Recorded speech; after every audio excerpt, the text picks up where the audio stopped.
ये आपने अपने पेशेंट के साथ बात करते हुए एफर्ट नहीं करनी, सिर्फ आपकी लाइफ में जब जनरली ये एफर्ट चलती रहेगी तो आप पेशेंट के साथ कर सकेंगे। अगर आप स्पेसिफिकली पेशेंट के साथ ये रवैया करना चाहेंगे अच्छे वाला और बाकी दुनिया के साथ वही पहले वाला रवैया चलता रखेंगे तो आप देखेंगे कि आप पेशेंट के साथ भी ऐसा नहीं कर सकेंगे। क्योंकि अगर हम अपनी ज़िंदगी के एक डिपार्टमेंट में सही काम करना चाहते हैं और बाकी डिपार्टमेंट्स में गलत काम करना चाहते हैं तो ये मुमकिन नहीं है। हमें या तो आहिस्ता आहिस्ता सारे डिपार्टमेंट्स को बेहतर बनाना है या फिर हम कितनी भी कोशिश कर लें वो जो एक डिपार्टमेंट है या एक बंदा है जिसके साथ हम अच्छा ताल्लुक़ रखना चाहते हैं नहीं रख सकेंगे। इन दी शॉर्ट रन ये चल भी जाता है अगर आप एक ब्रीफ से वक्फे के लिए बहुत विल पावर इस्तेमाल करके किसी एक बंदे के साथ अच्छा रवैया रखें।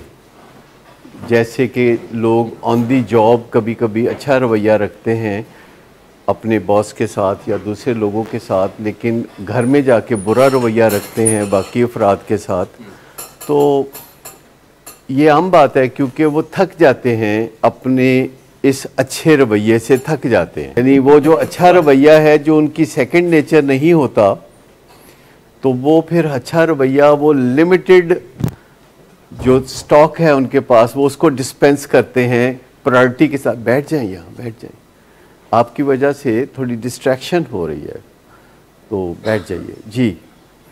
तो अच्छा रवैया जो है उससे भी आप थक सकते हैं, बुरे रवैये से तो थकते ही हैं, लेकिन अगर अच्छा रवैया आप विल पावर के ज़रिए कर रहे हैं तो आपकी विल जवाब दे जाएगी और आप बड़ी जल्दी वापस अपने असली बुरे रवैये की तरफ लौट आएंगे। तो जब आप पेशेंट के लिए अपने रवैयों को नए सांचे में डालते हैं, जिसको हम कहते हैं कि अनमोल सांचे में डालते हैं, अच्छी फीलिंग एक अच्छा नतीजा है।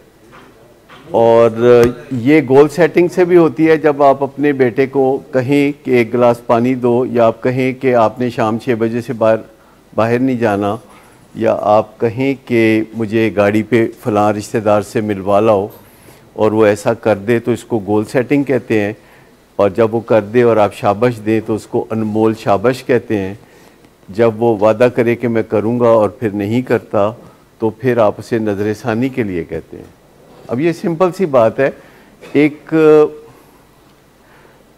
आपके लिए बहुत सिंपल सा फार्मूला है, बहुत इसमें कोई पेचीदगी नहीं है, पर रिहर्सल इसमें भी चाहिए। आप याद रखिए कि जब तक आप रिहर्सल नहीं करते तो आप चीज़ों को अच्छी तरह नहीं कर पाते।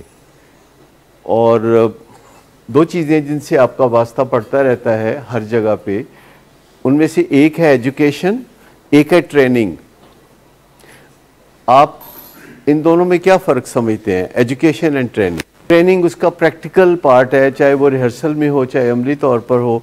जैसे हम कहते हैं primary education, high school education, college education, higher education. लेकिन जब कंपनियां किसी कंसल्टेंट को बुलाती हैं और अपने लोगों को उनके सामने बिठा के कहती हैं कि इनके साथ आप अपना काम कीजिए, तो वो इसे ट्रेनिंग कहते हैं, ट्रेनिंग।